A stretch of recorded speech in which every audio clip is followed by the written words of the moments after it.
Hi, my name is Amanda. Today I'd like to go over with you 4 examples of scripture that is usually misquoted, misused, misunderstood, or just totally taken out of context. So grab your pen and paper and of course your Bible and let's begin. Our first example comes from Matthew chapter 7 verse 1 through 5.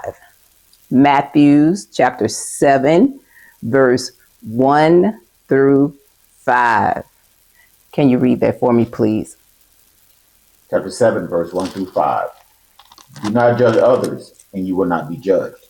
Okay, right there. I'm sure you've heard many say, no one can judge anyone because of this verse here. They stop and they isolate this verse.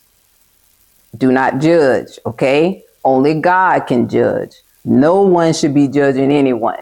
But is that what Matthew chapter 7, verse 1 means? Or does it mean we're not supposed to hypocritically judge each other? Or are we supposed to righteously judge each other? Because this is Christ talking here. So let's read it in its entirety and let's determine, okay? Can you continue? Verse 2. For you will be treated as you treat others. The standard you use in judging is the standard by which you will be judged. And why worry about a speck in your friend's eye when you have a log in your own? Okay, right here it's saying you're considering the sin that your brother is doing, but you're not addressing your own sin. Verse 4. How can you think of saying to your friend, let me help you get rid of that speck in your eye, when you can't see past the log in your own eye? So how can you help somebody else if you can't help yourself when it comes to your sin and your wickedness? Verse 5. Hypocrite. First get rid of the log in your own eye, then you will see well enough to deal with the speck in your friend's eye. Okay, right here, Christ is saying, thou hypocrite, first cast out the beam out of thy own eye, and then thou can see clearly to cast out the mote out of thy brother's eye. So he's not saying don't judge your brother. He's saying clean yourself, take care of your own wickedness. And once you take care of yourself, then you can clearly and righteously judge your brother. Now, let's go to a few precepts and see if we can confirm that Christ is saying that we're supposed to judge each other or that we're supposed to righteously judge each other. Okay, let's look at John chapter 7, verse 24. So let's turn to John chapter 7, verse 24, and let's see what it says about judging. Verse 24. Judge not according to the appearance, but judge righteous judgment. You heard that? Right there it says, judge righteous judgment. And this is Christ talking to the Jews. Okay, and scripture doesn't contradict itself. Okay, let's also go to Leviticus chapter 19, verse 15. And this is part of the moral laws that were given to the Israelites. Leviticus chapter 19, verse 15. Let's see what it says about judging each other. Verse 15. Ye shall do no unrighteous in judgment. Thou shalt not respect the person of the poor, nor honor the persons of the mighty. But in righteousness shalt thou judge thy neighbor. You heard that? In righteousness shall thy judge thy neighbor. Okay? So when you look at Matthew chapter 7, 1 through 5, is Christ speaking. And what he's telling us is that he do not want us to be a hypocritical judge. We're supposed to righteously hold our brothers and sisters accountable when it comes to wickedness. All right, let's move to the second example. The second example comes from 1 Timothy 6, chapter 10. 1 Timothy chapter 6, verse 10. And I'm sure many of you have heard this scripture misquoted. Many will say, money is the root of all evil. Let's see if this is a misquoted verse. Can you read that for me? Verse 10. For the love of money is the root of all kinds of evil. Right there. It says, for the love of money is the root of all kinds of evil. Not money is the root of all evil. Can you continue, please? And some people, craving money, have wandered from the true faith and pierced themselves with many sorrows. All right. What that's saying is because of the love of money, it will lead you away from God, the Father. And it is the root of all kinds of wickedness. Okay. Example number 3.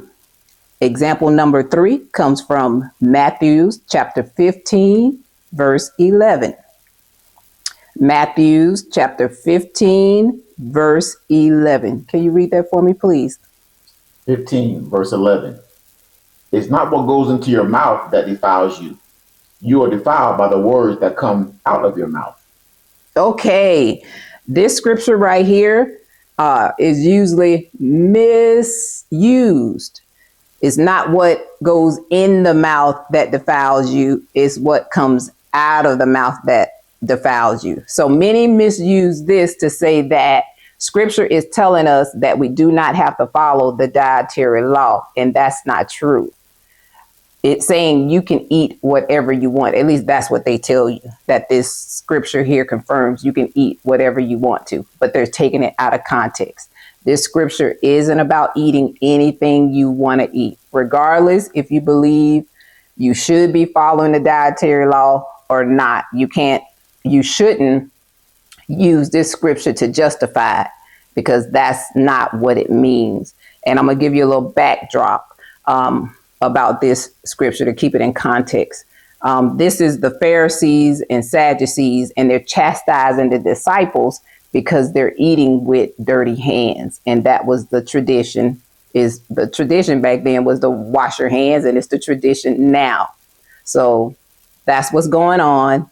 And Christ is saying it's not what goes in the mouth that defiles you, it's what comes out of the mouth that defiles you. Now, when you read a few verses down, Christ will tell you what he means by Matthew 15 and 11. So we're going to look at verse 17 through 20. And this is Christ explaining what he meant in verse 15 through 11. Can you read that, please? Verse 17. Anything you eat passes through the stomach and then goes into the sewer. But the words you speak come from the heart. That's what defiles you. Okay, so he's saying it's not what you eat, you put in your mouth that defiles you, because whatever you eat, be it dirty hands or clean hands, is coming out in the toilet.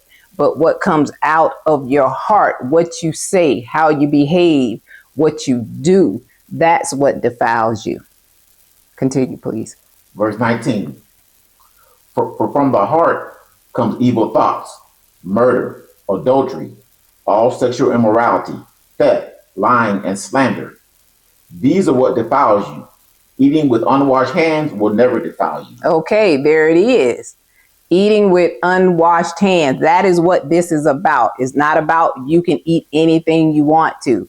He's saying it doesn't matter if your hands are dirty. That does not matter.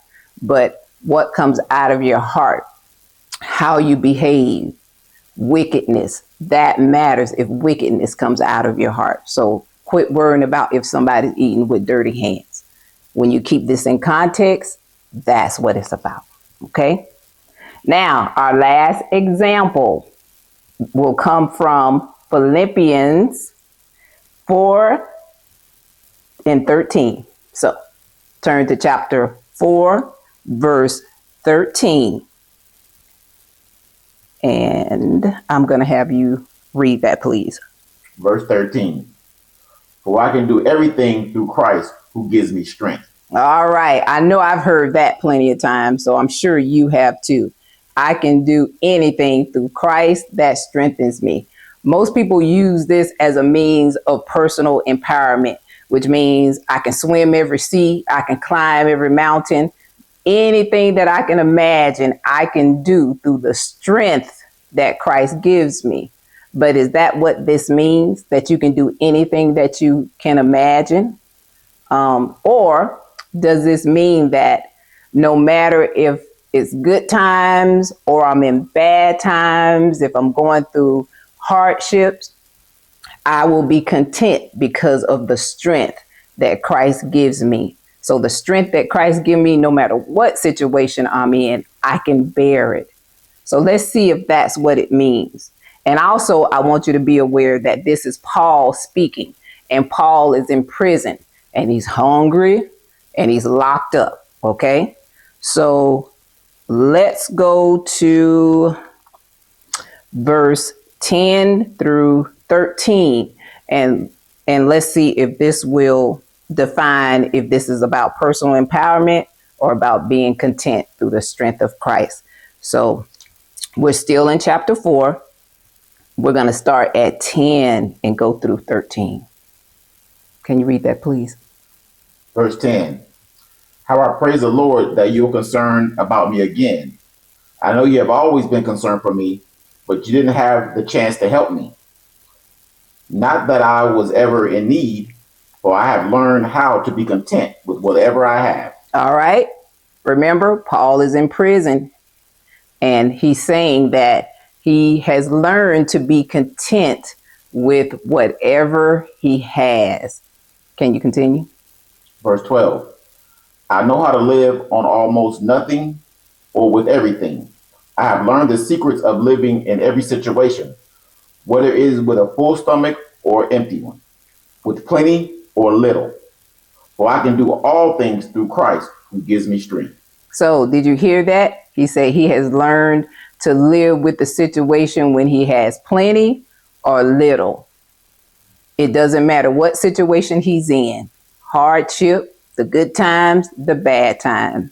Through Christ, he is strengthened to endure. And that is what it's about. It's not about personal empowerment through the strength of Christ. Anything I can imagine, I can do. Okay? So that's my last example of Bible scripture, which is usually misused, misunderstood, misquoted, or totally taken out of taken out of context. Now, I hope this has blessed you and you have a wonderful day. Take care.